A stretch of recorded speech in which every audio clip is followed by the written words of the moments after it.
half the time it's because I'm apologizing because I feel like I didn't show up in the right way, or I didn't say quite the right thing, and I'm just seeking forgiveness. And that we just practice a lot of that. And I'm asking for forgiveness a lot because I, for a lot of those, to step backwards in my progress of being a mastermind parent. But I think you say I forgiveness, but I look at it as humility.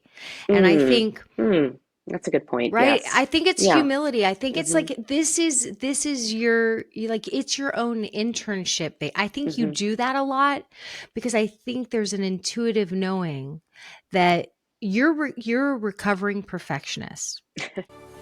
My name is Randy Rubenstein, and welcome to the Mastermind Parenting Podcast. At Mastermind Parenting, we're on a mission to support strong-willed kids and the families that love them. It's showtime. 5, 4, 3, 2, 1. I am here with Liz. Liz is one of my masterminders, and I invited her to come on and to be on this But Really series. And I don't even know what the But Really is going to be about, but I think we're just going to uncover it and we'll know by the end of the episode and by the end of the conversation. So thanks for coming on and being with me. Absolutely. Thanks for the invitation. Okay. So before we started recording, I was just asking you do you remember what was the thing that brought you to work with me? And you were sharing a little bit, and I'd love for you to talk about it again. Sure. I think it was just a moment when I realized that the tools that I had or I thought I had weren't really working anymore, and the relationship I had with my son was deteriorating to a point where I just needed to call in the big guns. I needed something because what I was doing didn't seem to be working. This was about 5, 6 years ago, I think. My son was just finishing up first grade, and we were just butting heads, like unprecedented butting heads. And I didn't know what was happening, and I appreciated I needed some help. Um, Thankfully, a friend had been in Mastermind and was raving about it, and all the lessons she learned and how she could apply it to her life and her relationship with her son. And I figured, I need to find out more because I need help. And so when you say butting heads, what did the butting heads look like? Did it look like him yelling at you because I honestly now, after knowing you for as long as I've known you and watching you grow and really come into yourself, I can't imagine you as like a yeller. Were you a yeller? I think yes, because my family, small as it is, if you spoke louder than the other person, maybe you'll be heard, you know. So I came from that. So I figured if I kind of talk over people and interrupt and just have the final word and talk a little bit louder, and perhaps I'll win, perhaps I'll have the control that I'm seeking. But I think it was just constant, a steady stream of constant aggravations of with my child. And I don't remember the specific incidents, maybe the picking up of the toys, or just small little misdemeanors, but I created them into felonies, if you will. Looking back on it, at the time, it felt Mm-hmm. like the world was collapsing. I wasn't communicating with my child. He was growing from, a little boy into a bigger boy in first grade. And finally, he's becoming a little bit more independent with an opinion and talking back, and just whatever it was just really got under my skin. And I just didn't show up. Looking back on it, I didn't show up as I wanted to be. I wanted to be that fun-loving parent with that incredible relationship, and I just didn't see it. I wasn't having it. The cute little cuddly kid that I always knew and loved was turning into a little bit of an honorary bigger kid, and I didn't know how to handle it.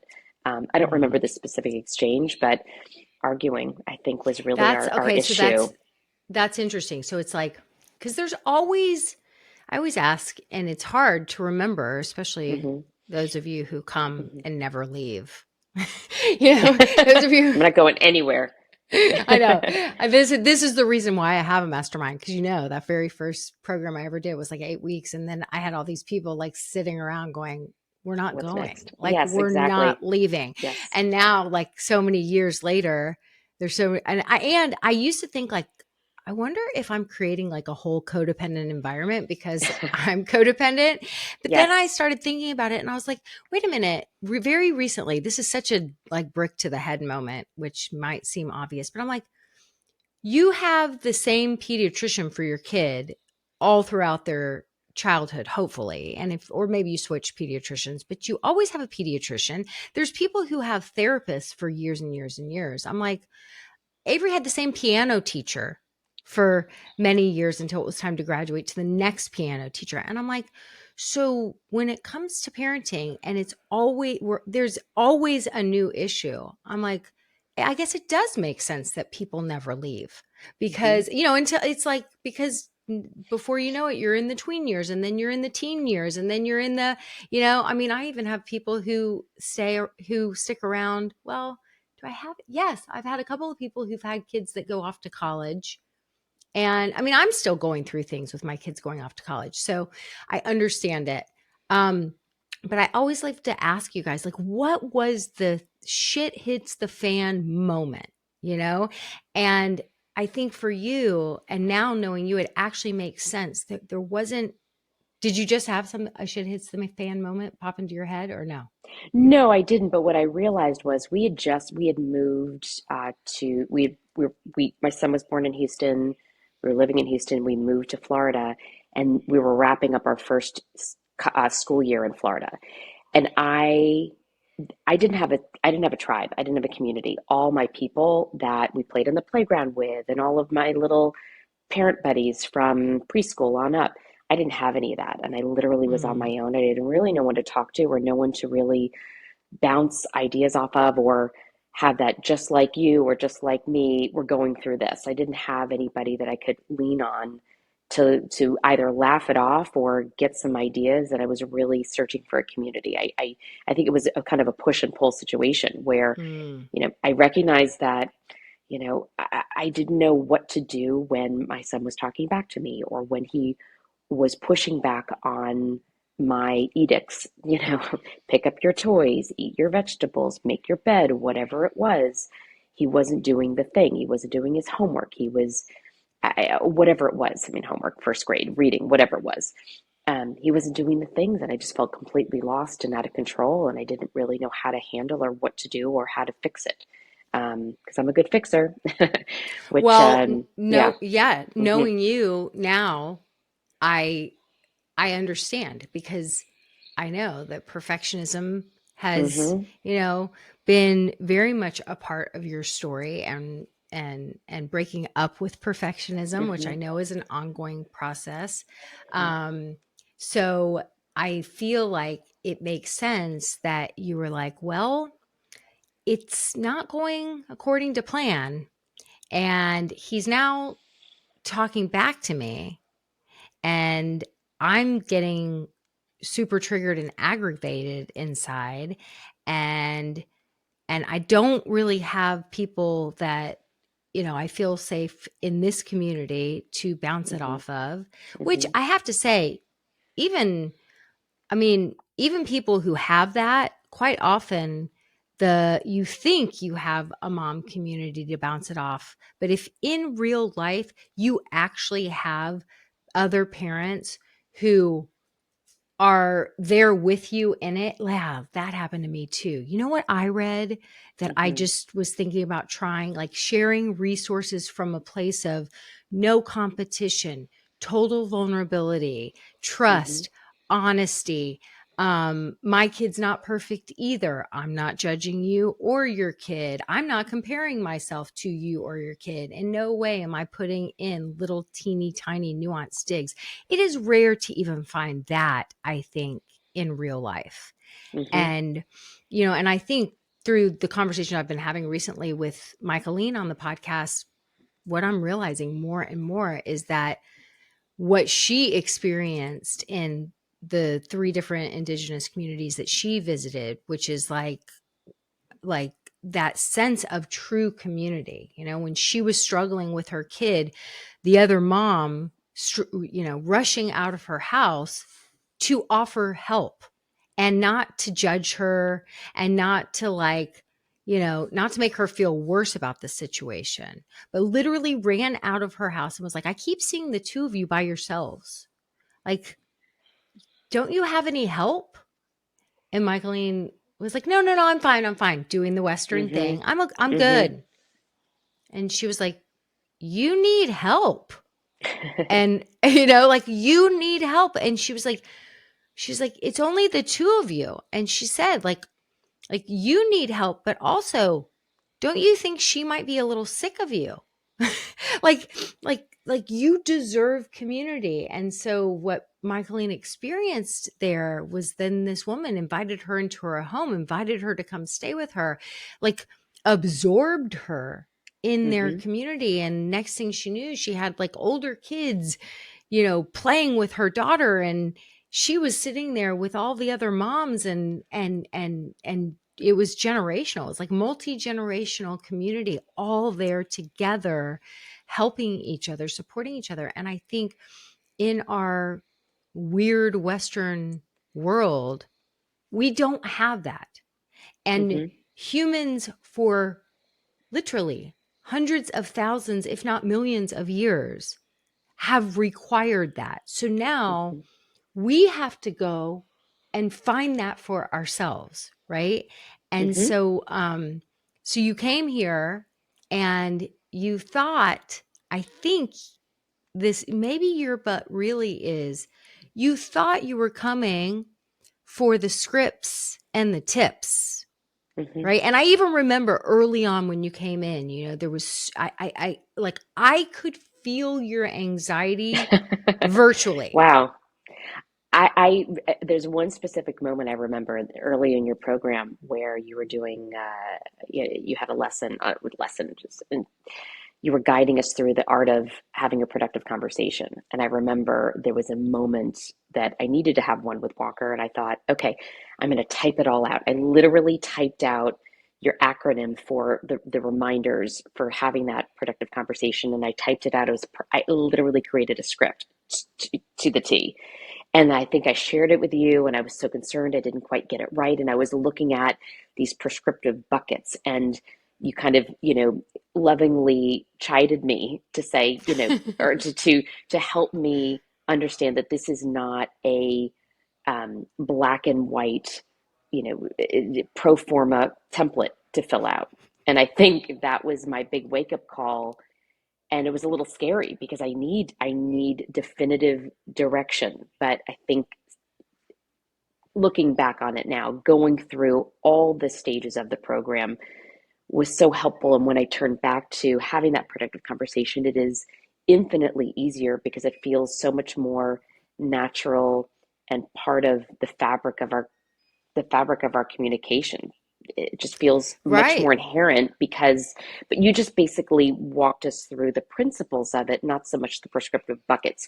First of all, you have to have this, you know, talk about A, B, and C over here, and then you kind of shut that down and go over here to talk about, D, E, and F. And that's not what you were getting at. You were just kind of talking through the overarching principles of having that conversation, and I took it at face value.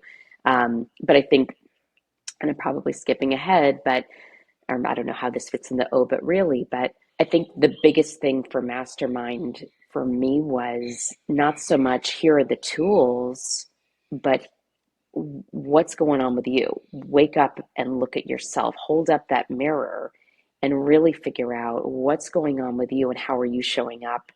And yes, there's tools, but truly bettering yourself, getting that oxygen mask on you first is the only way that you can really show up and be the best parent you can be, with all the tools, of course. But you really have to, um, look inside yourself and get comfortable and heal yourself first, whatever is going on first, before you can even think about being a good parent or think about being the best parent you can be. Anyway, I didn't mean to skip ahead, but No, I think that I wanted you to skip ahead, because the truth is you came in wanting to be the perfect parent. Like mm-hmm, now I've got a kid who's back talking. I can't have that. Right? mm-hmm, Like I wasn't mm-hmm, raised mm-hmm, this way. What if he does this in front of his dad? I mean, in front of mm-hmm, in front of his grandparent. mm-hmm, What if he does this? How will And it's like nobody's consciously thinking, my kid mouths off to me in front of my parent, and then my parent's going to think that it's gone off the rails and I'm failing at this role that my parent clearly succeeded at, because I Mm-hmm. have known as a human that I better not talk back, and I had a sense of respect and there was so much civility, and I would never have talked to my parent like that. And now you have this kid, this little mouthy first grader, who's feeling so emotionally safe that after a long day of school, when you're like, I've asked you 3 times to pick up your toys, you're showing up Mm-hmm. with, you're being that calm, clear, gentle parent, very patient. And you've got, a 6 or 7 year old who's had a long day of school, who's highly sensitive, whose, nervous system is like, wah, and all they're hearing is wah, wah, wah, wah. And Mm-hmm. they do what dysregulated people after a long day, like, if we have a long day as adults, we're like, oh, I need a glass of wine, or I need a stiff drink, Mm-hmm. or Mm-hmm. whatever it is. Mm-hmm. And so he's like, I just need like quiet and to be in la la land and to play and to be messy and not to be having any more directions. I've had directions thrown at me all Mm-hmm. day long. And so a little 6 or 7 year old, they don't know how to voice that. Mm-hmm. They don't have the skills yet. So what do? They talk back, Mm-hmm. and they're like, fine, I Mm-hmm. will in a minute. Right. And they Absolutely. and that's how they let Absolutely. us know. That's how they let us know. Like, I really need a stiff drink this right now, but I'm not old enough. So I'm just going to like lash out at you because you're not reading the room, mom. Right. And so we don't know how to read the room because we were raised in this authoritarian family where, and for Liz, like you were an only child, and your parents got divorced when you were very young, and you had two very loving parents who, put a lot into you, and there was a lot of pressure on you to be that Mm-hmm. amazing child. Tell me if there's anything that you disagree with. No, I think, looking back on it, I never really spent so much time focusing on how my background affected or or influenced how I showed up today as a parent. But you're absolutely right. I literally had 50-50 household every other day, a different parent, and it was just it was a lot. The first time I actually um, had a long duration of time in one. I slept in the same bed for more than, college was really the first time I actually could wake up and go to sleep in the same bed for an extended period of time. And it was the most joyous feeling of knowing that I Mm, just didn't have to constantly move around. And it was very disruptive. There's no good answer when your parents get divorced, and it was what it was. And I am who I am because of it. But sometimes, and I know this is scandalous, sometimes I look at my kid and I realize, gosh, you have such a good life. You have such a good life. And I get a little frustrated sometimes. I mean, I didn't have that life. You have a wonderful life mm, with two parents who love you, who want all these things for you. You get to have plenty of, you time, and you don't have to worry about scheduling. You don't have to worry about appeasing a parent over another parent. You don't have to worry about forgetting your ballet shoes in one parent's mm. house because you've got to be shuttled to the other. So there's just a lot of my history, I think, that I realize is bubbling up as I'm raising my kid. And sometimes it seeps out as resentment. Sometimes it seeps out as gratefulness. Sometimes it just, a whole heap of emotions. But yes, I think absolutely how one was raised definitely affects how you hopefully initially show up. And, um, I think that hopefully, again, through Mastermind and through just a lot of hard work, you can realize how do I want to show up differently, and how can I rewrite the script about how I'm being a parent, but also embrace who I am and look for the good and the positive that I had growing up. I mean, there's definitely a lot of good, and hopefully I can bring that to the table now and channel it for good and not evil. But anyway, Well, I think, yeah, it's like you came, you didn't, I mean, at the time that you came, you didn't know that you were struggling with perfectionism and that no, not that at was, all. yeah. not at Yeah. all. And frankly, I did have a little bit of a hiatus. I think COVID kind of threw me off a little bit, and I kind of just stepped out of the community. I still was, a card carrying member of the community, but I didn't participate, and I had a little bit of a difficult time juggling the homeschool and being present and controlling, how my kid was showing up for the Zoom call for class and doing the homework and all the things. And I felt like I couldn't even take a break from my vigilance. And even that, looking back on it, boy, I wish I took my time and stayed with Mastermind. But having said that, when I did come back, I think I was much more in the mindset of showing up in a way to receive the insight and to really Mm. focus on and work on myself. I distinctly remember, I don't know how it came up or if you were coaching someone else or what have you, but I remember something about, this is going to become second nature if you really work at it. It's not just instantaneous. You learn the lesson, you apply the lesson, and poof. And for a perfectionist, you know, it's hard to hear that because you feel as if you've taken the lesson, you've done the homework. Let's just, put it into circulation in your behavior and in your communication with your family. And it doesn't happen that way. You really have to remind yourself, even to this day, all these thoughts, even how I showed up for my kid yesterday is showing up, and I didn't do the right thing. I didn't do the masterminding thing. But I'm aware and I know how to pivot quickly and get back on track much more than I ever would have. So it is a constant two steps forward, one step back situation. But hopefully Well, you're still making progress. I mean, that's the point is that Yeah. it's like, you know, I was kind of saying to you before, like, I think you came in wanting me to be like the Dr. Becky resource. Like, Mm-hmm. just tell Mm-hmm. me what to say. Mm-hmm. Like, Mm-hmm. you wanted me to tell you, it's like my productive conversation process, it's not a script, it's a mindset, right? Mm-hmm. Mm-hmm.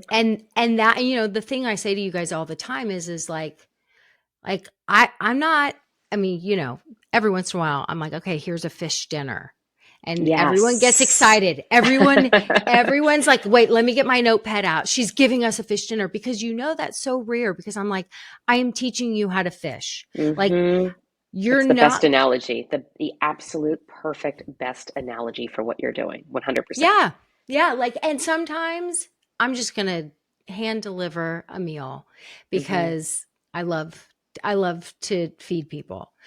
And I want to feed you for life. I want you to learn how to feed yourself. Mm-hmm. And so it's like you come in wanting the script, but really, but really what you end up doing is you end up reparenting yourself in the process Mm-hmm. of parenting your kid. And so, therefore, you are able to start thinking differently. You step into a different style of leadership because no one's capable of being the best leader possible when you have all these invisible old hurts or unhealed hurts lingering right below the surface that you're Mm-hmm. constantly wanting to superficially put band-aids over, right? And that's what perfectionism really is. It's like if I'm perfect, then I'm not going to disappoint people and I'm not going to get hurt. I can avoid all kinds of upset and disappointment if I Mm-hmm. just do everything perfectly. And Mm-hmm. and that's just not sustainable. And it's that band-aid, you're going to take a shower at some point or go swimming and all of a sudden the band-aid's not sticky. And so that old Mm-hmm. hurt because Mm-hmm. is Ab- exposed and that's Absolutely. that's not the thing that's going to heal it. So the scripts and knowing exactly what to say in this moment, right? Like sometimes that may serve as a wonderful band-aid. However, what happens is humans are gonna human and life is gonna happen. And you're not gonna have the perfect script for every moment. And you're not gonna remember that perfect script when you're having a human moment because you're not in that part of your brain that has the script memorized. You're in the Mm-hmm. emotional part of the brain where the unhealed hurt lives. And so, Mm-hmm. unless you start to think differently and truly reparent yourself from a place of healing, Mm-hmm. right? It's never going to be sustainable. You're never going to get the long-term results that you came to get and be the parent that you wanted to be if you just stay on the surface with all those surface 100%. band-aids. Yeah. And I had no idea I showed up for parenting help, but I ended up getting me help. And that was the biggest aha. And showing up in a space that was so loving and welcoming, and I could be authentic and vulnerable. And I didn't know I had to get deep to be a good parent. I thought being a parent is in one bucket of my life and being me is in another bucket. And I didn't realize how intermixed they were.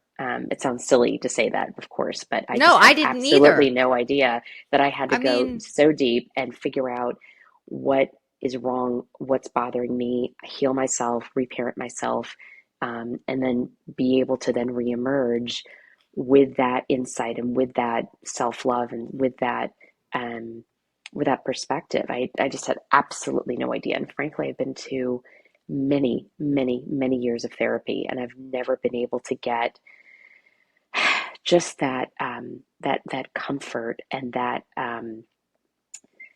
just be in a better place of I don't want to use the word sane, but just personal sanity and personal.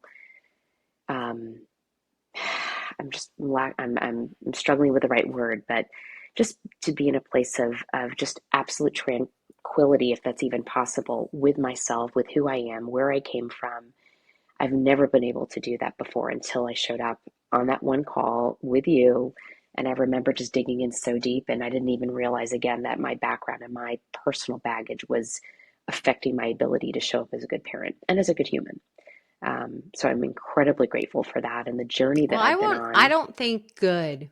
I think you've always been good. I think you've Well, always been good. I think as your best self. That's the yes, only that's a way I wonderful way would to amend. say it.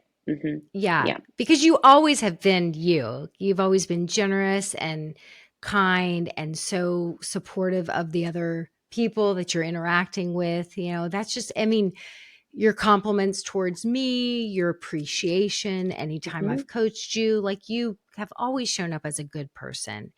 I think the best version of you to me is like when I think of the Liz that was like, I remember was since you just jogged my memory of Hmm. the writing out the script, right? Hmm. Like that version of you versus who you are now, right? Hmm. Is so different, just even in your energy, like, like, like just how you are able to articulate things and when you come on and sometimes you'll just like share, like you shared, I think, an update after you took Walker with your extended family on some travels this summer. Hmm. And then you came back and you were sharing just like, kind of recapping and sharing an update of when, he was the only kid and it was all these adult relatives Hmm. and he's now 12, 11, 11. 11. And so as an 11-year-old boy, and was it all women that he was with too? Some men too, but he was definitely the only kid by far. And people who either don't have children, actually, no, my aunts and uncles don't have children. So their ability to relate to a kid and yeah, it, it, And I it mean, was tough.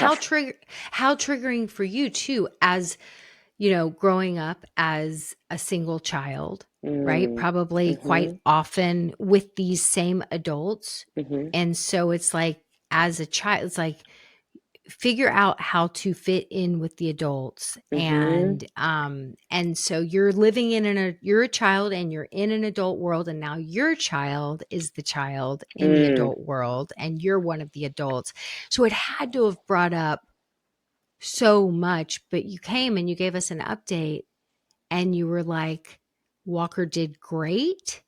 And there were times where we needed to just take a break Mm-hmm. and we needed to go and do something that was kid centric. Mm-hmm. Like I loved your update of like focusing on how great he did, but not from a place of he was the perfect little soldier. It Mm-hmm. was like it felt like it was an update from the mindset of, and I I was there with Walker. I was not on display trying to perform and be the perfect mother and have Walker be the perfect child. I was like, it sounded to me like it was an update that you were there with your kid and you two were a team and you weren't like forcing him into this prescribed formula. Am I, how do you Yeah, feel? no, you're absolutely right. You're absolutely right. Um, I didn't really even think about it in terms of how my background. Even just looking back on it through that lens, I didn't think about that at the time. I was just in it and doing it, and just, I guess, the muscle memory from, um, you know, wanting to just prioritize what's the most important thing here, and I need to show up as not necessarily my child's advocate, but he's counting on me to, be um, supportive for him in this environment, and also, to your point, having um, be being abroad, in a country where you don't speak the language and the food's a little different and the days are long and the other adults want to go out for late dinners and long prolonged dinner. It's I appeasing people has always been my Achilles heel, and obliging people. And I thankfully was in an environment where I could be myself and be authentic to my child and to my family. And I didn't, I think, having not gone through Mastermind, I think I would have probably had a lot more anxiety about communicating and being communicating to my family what my child's needs were, and being worried about placating everybody. But I think, yeah, it was Yeah. Like, definitely a breath of tell fresh me air. Hmm.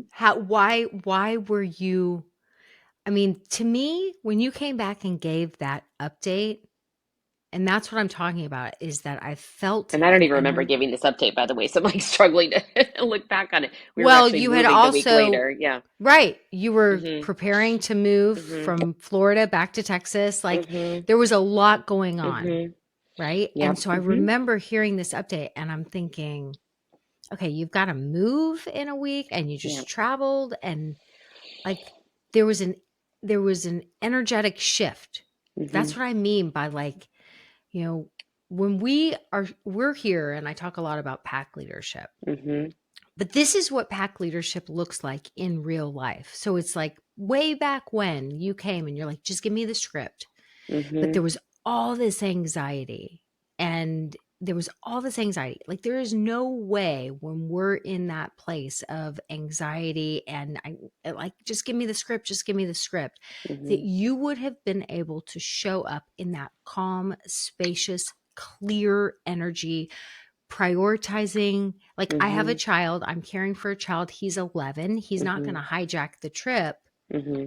I'm going to, this is mostly an adult trip. However, we have a child too. So I'm going to straddle these two worlds in a Hmm. way where everyone knows that they're a priority, of course. And if we had to say what's the top priority for me, it would be, I'm the mother of this child, Hmm.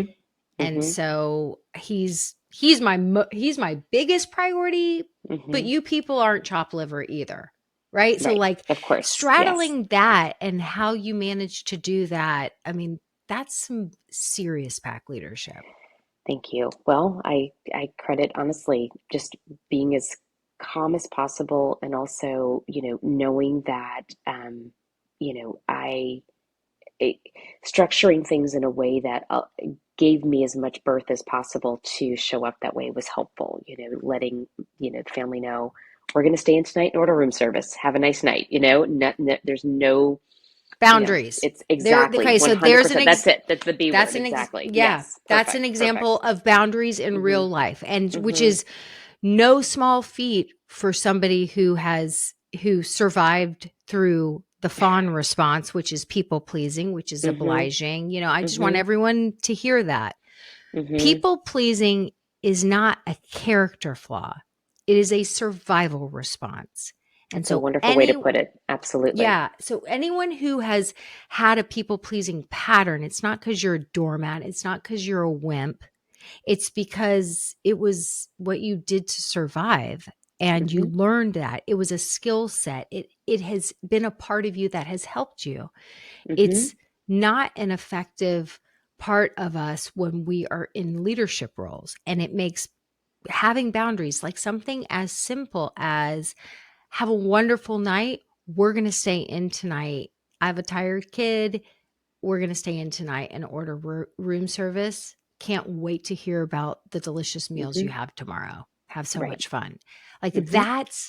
that pack leadership and that boundary for somebody who has survived for many years in their life through that people pleasing fawn response.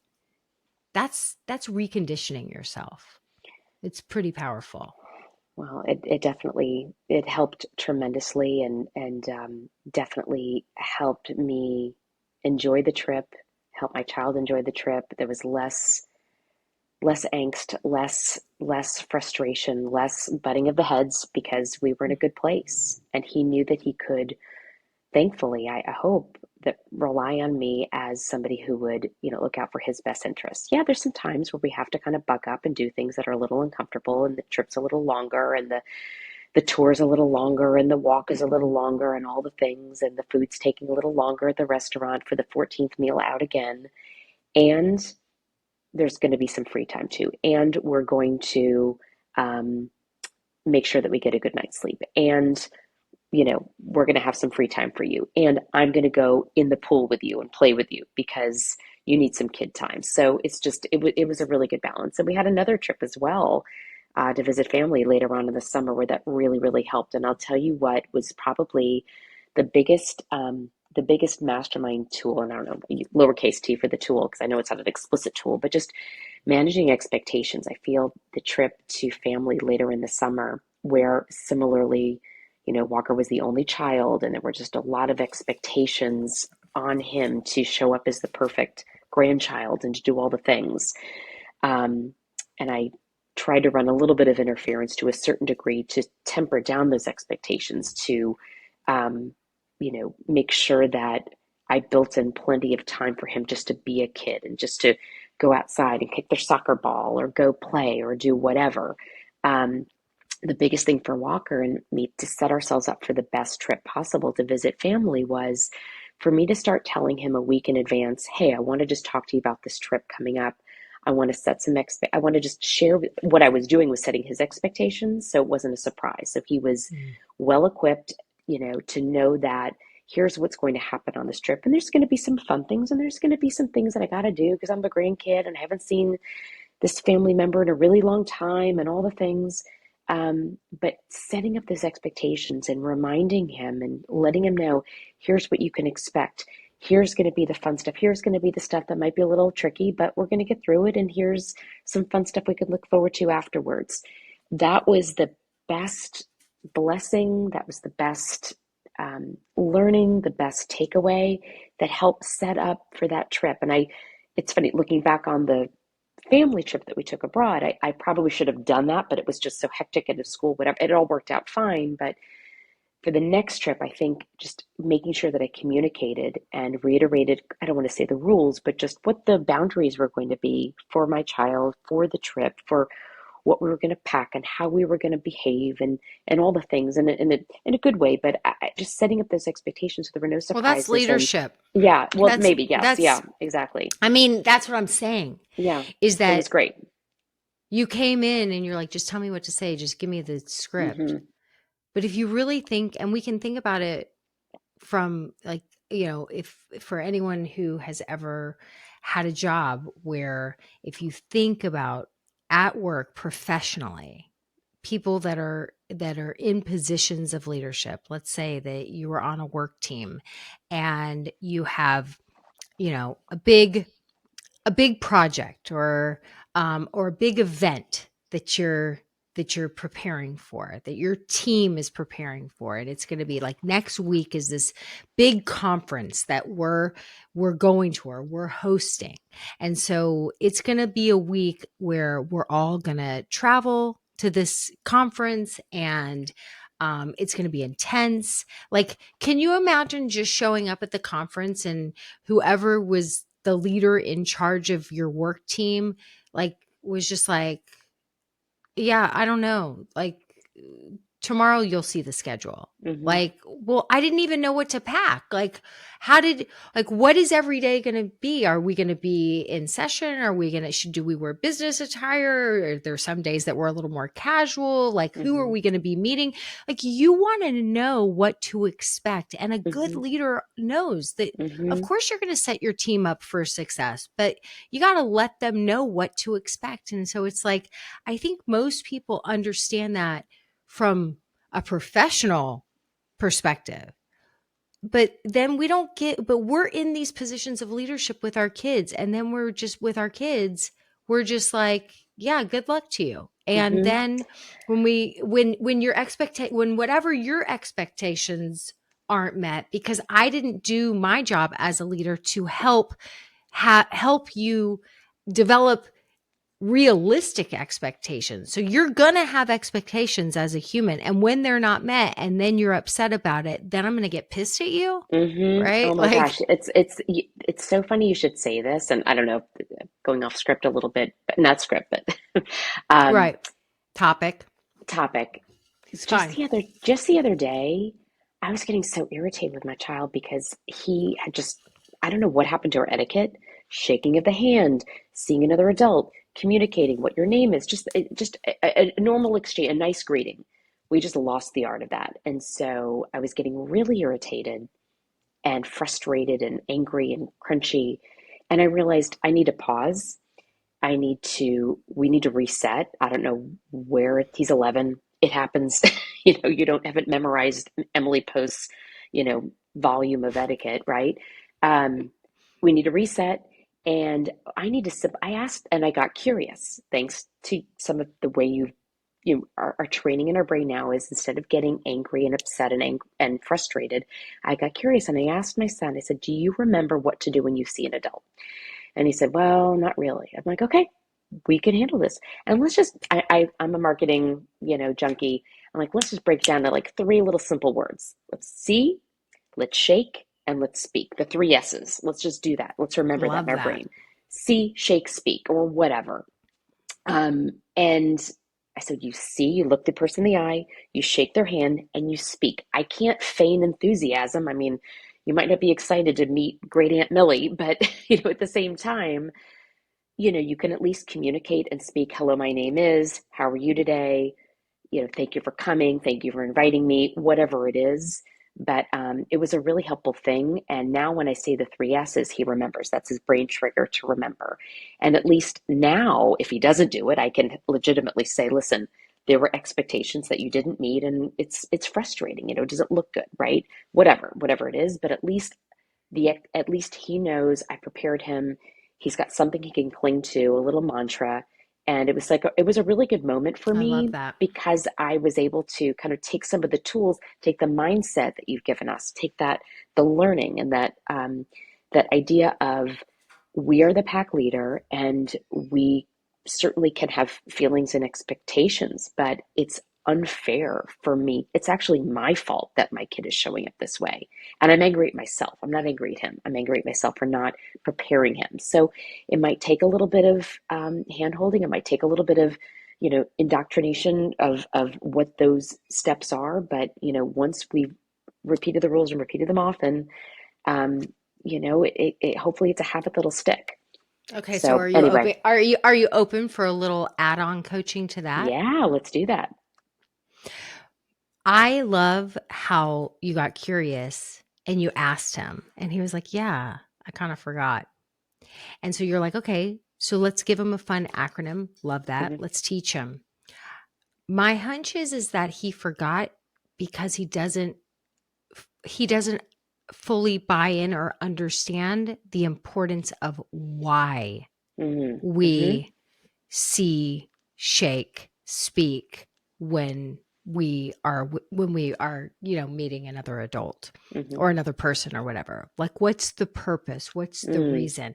And I think so often this is what we do is we teach manners, but kids are so logical and reasonable and And naturally, there, especially a kid that's raised in a family where he knows, it's like what you said, like he does sleep in the same bed every single night. He has the Mhm. consistency, he has two parents that love him. He has a beautiful life. So Mhm. this is a kid that is being like properly loved. Mhm. And it really is a beautiful life. And so he is naturally going to want to do the right thing, going to want to be a helpful person. Hold on. Hazel, stop. Um, he's going to want to be a helpful person and a kind kid. And I think he just maybe doesn't understand why this is important. And Mhm. so, and so I would just do a little add on when Mhm. you go, I was thinking about, like, I loved how you were like, yeah, I kind of forgot. Mhm. When we talked about wait, tell me what the three S's are again, Right. like, so you could go and do a little teaching because, I always want to take that opportunity. Mhm. But I was thinking about why you've forgotten. And I think it's because I skipped really explaining the Mhm. importance or talking about why it's important, like why matters matter to us, Mhm. right? And really that'll be an opportunity for you to have a conversation with him about values, Mhm. about why we go to church or what we Mhm. believe in and Mhm. why that's important to us and why it feels so important when you meet someone else, like when you look someone in the eyes, Mhm. right? Like that person feels seen by you. Like Mhm. that's another human being. Mhm. And if it's another human being, an older member of our family, right? It's Mhm. like, all the older members of the family, how they are all obsessed with you, or it's all about the kids. But to see someone and to really see them and to notice them and then to shake their hand, show them Mhm. that kind of respect, like I really Mhm. see you as a human, like Mhm. that makes people feel really good. Mhm. Everyone Mhm. just wants, no matter what age you are, Mhm. everyone wants to be seen. And if you can truly grasp that concept as a young man, Mhm. right, it is going to be a skill that you take with you through life, like to Mhm. always, let's say one day you're some big, hot shot business executive, Mhm. but from the time you were a boy, no matter if it was the person that was waiting on you at a restaurant or another hotshot business executive, no matter who it is, you have it ingrained in you to Mhm.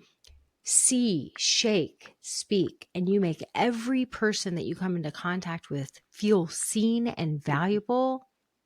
That's what we learn about in church. That's what we believe in. Mhm. We Mhm. believe in honoring, you know, other human beings and seeing other human beings. And that's a beautiful thing. So I Mhm. just want you to know we're not just going through the motions of the manners. The manners really do matter. Mhm. That's wonderful. Thank you for that reminder. That makes so much sense. Um, I also think there's no statute of limitations on talking about this stuff. Mm-mm. I feel like when you're on a dog walk or a random moment, you can sneak it in because I oftentimes will go back and say, "Do you remember when we had this conversation or what have you?" And I half the time it's because I'm apologizing because I feel like I didn't show up in the right way or I didn't say quite the right thing, and I'm just seeking forgiveness. And that we just practice a lot of that, and I'm asking for forgiveness a lot because I, for a lot of those, to step backwards in my progress of being a mastermind parent. But I think you say I forgiveness, but I look at it as humility. And I mm, think, that's a good point. right, Yes, I think it's yeah, humility. I think it's mm-hmm, like this is your like it's your own internship. I think you mm-hmm, do that a lot because I think there's an intuitive knowing that you're a recovering perfectionist. And so by having the humility, right, to say, I was thinking about this conversation that we had, and mm-hmm, or I was thinking about the way I handled that one situation, and it's been on my mind, and so I just wanted to mm-hmm, tell you, like, I'm sorry for, like, I mm-hmm, did that thing wrong, Like, I Mm-hmm. wish I would have said this instead. Mm-hmm. Mm-hmm. And it's like, it's such a beautiful example of, you have a conversation like that where you show up with humility and Mm-hmm. like full ownership of, I screwed that one up, or wish I would Mm-hmm. have done it differently. And you have this very real conversation with your kid. And Mm-hmm. all humans, I think, respond to humility like that. Mm-hmm. It's authentic, it's real, it's vulnerable. Mm-hmm. And next thing you know, you've got a kid that is owning something that they could have done differently, Mm-hmm. or Mm-hmm. they're, like that dog walk, all of a sudden you notice that, like, he brushes you a little more closely, or he grabs your hand, a few minutes later onto the walk, because he feels more connected to you, Mm-hmm. because you didn't show up as the perfect parent Yeah. robotically memorizing the Mm-hmm. script. You Mm-hmm. showed up as an actual fucking human being. Mm-hmm. Mm-hmm. Absolutely. You're absolutely right. And it's liberating to do that too. It really is. It just feels like It is. that's how you build that relationship. Yeah. No, it's beautiful. It's beautiful. Okay. Well, you keep being you, Oh, because well, thank you for helping me be me, right? Helping shine the spotlight on, you know, our growth and giving us a moment to pause for applause and see how much we've grown, those milestones that we've hit. And, this community is just ridiculously helpful, and it's a family and it's a village. It's all of it, all into one. And I'm it's, just I so mean, that's grateful. what this is, look, I mean, this is what we have to do, because this is the way. I think that's the difference. Because I've obviously had a lot of people, I've heard a lot of people over the years say, I, I've been in therapy for years, and Mm-hmm. I'm a proponent of therapy, Mm-hmm. but I've never achieved the results that I've achieved here. And I think it's because the results that we want is never going to happen in a silo. Like, we need community. Like, Absolutely. right, when we do this kind of growing and healing and learning, when we do it in community, I think that's why the results happen exponentially. And we learn from each other, and we're learning how to do the work. We are, and I think also what's beautiful about the community that you've established, it meets you where you are and gives and takes as much as you need at that particular time. Unlike a therapy session where you've got to show up at 1 o'clock and it's over at 1:52, and that's it, and you move on. I mean, sometimes you might have a thought in your head, or you might have an issue or a struggle or a joyful moment that you just want to share. And this community that you've established allows for that 24/7. It's just absolutely Well, incredible. thank God for So, yeah. Voxer. It's because of freaking I know. Like, Exactly, that's what Scott. technology. Well, Scott says, he's like, you really should be on commission for Voxer, because there's no one. And I'm like, but it has provided this amazing Hmm. tool Hmm. for exactly what you said, which is like, I I have this outlet where I can share with people who actually care about me and Hmm. want to hear what I'm going through and Hmm. are here to support me, right? Hmm. Like, and so I'm like, that's why I'm like, yeah, no, we just found a tool that really helps us to be able to do that, and we get a lot of shit Absolutely. accomplished. Absolutely. And it's also a community where you've kept reminding me, the perfectionist in me, is that I don't have to be the therapist for everybody. I can show up when I need to.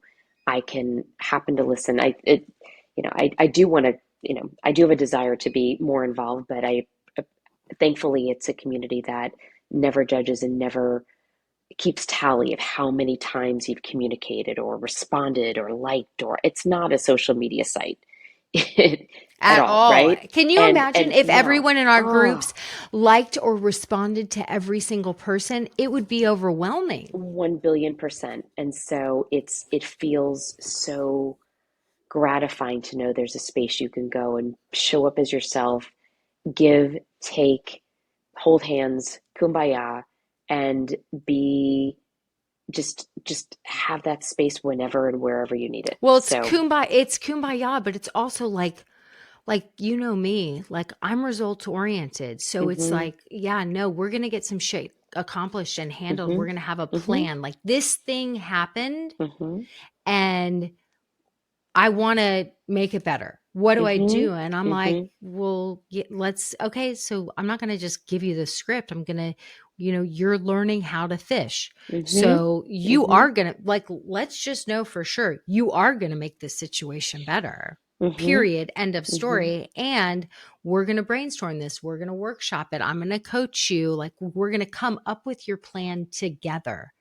And so like, yeah, I mean, I think for those of you who have been around for as long as you have, I think part of what makes our community so special too is because, I mean, haven't you seen the changes in me? Like, I'm here with you guys. Like, I don't have all the answers at all. Mhm. And I go through tons of shit too. And I share Mhm. it with you. And like, we're truly doing this in community where Mhm. I'm not the guru. I'm not the sage on the stage, even though I am the pack leader of the community. I'm learning from all of you too. And I'm sharing my real experience as well. Mhm. So it feels like very much like it feels like a sisterhood, even though there are a few super cool men involved. For the most part, it just feels like a sisterhood like I've never experienced in my life anywhere else. I agree. I agree. Very much Yeah. so. Okay. Love you to pieces. Thank you for Love you being here more. for this conversation. Okay. Thank you for Talk to you inviting soon. me. Bye. Bye, everyone. Thanks for listening today, guys. I hope you picked up some tips, tools, maybe some baby steps for creating more balance and boundaries in your life. And I just wanted to let you know, if you want to continue moving the needle forward in creating this for yourself, having a happier household, I want you to go to my website and check out mastermindparenting.com.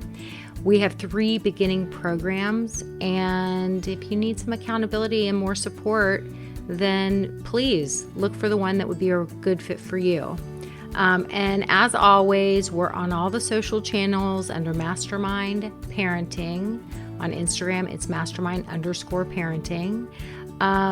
And periodically I do pop up on different Instagram lives, Facebook lives, where I give you teaching and coaching, and I love engaging with you live to help you help your strong-willed kids so that they can feel better, because when they feel better, they do better. And I love, love, love getting to know you guys. So thanks for listening. If you like this podcast, please don't forget to subscribe, rate, and review. Super, super appreciative.